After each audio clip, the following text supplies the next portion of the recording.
Buondì. Buondì, c'è sto non? Furlan. Furlan. Furlan. Sì, ben, se studi Cormons magari. Tu has di sapere che di qualche decine di anni è accade una brutte mode che ha portato un vorone di int a fare l'accento te pronunzie dei cognoms furlans. Che è un segnale dal disliderizamento culturale dei furlans, che è anche mo in vore. Che fenomeno linguistico ha attaccato al vocent, ma soprattutto al novecento alla dati suoi risultati. Quanto che la pressione dell'italiano è attocchiata non come il furlan scritto, che succedeva già di secoli, ma anche che il fevelato.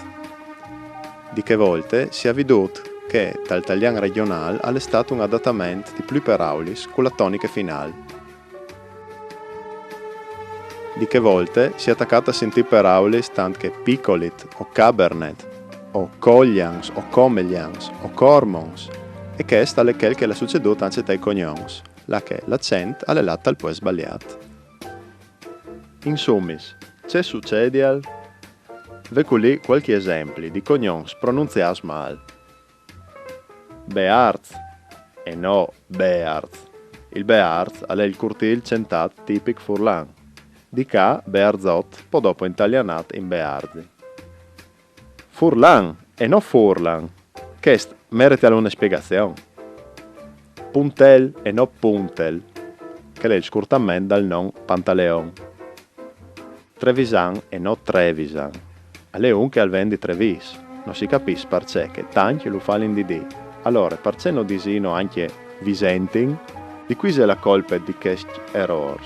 Un peso fondamentale lo hanno i mass media, soprattutto le televisioni. Parenos Costantini, dut cas, la colpa è soprattutto dai stessi furlans, che a struppin i nons par bovaresim venga stai, per voler slontanarsi dell'enghe dal popolo e dal monte des classis più puaris.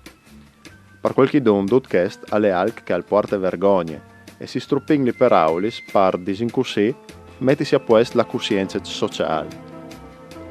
Dutis monades e invece no, con le parole è un significato. Se si le pronunzie mal, al va perdut, diventando come un grob di letteris senza senso.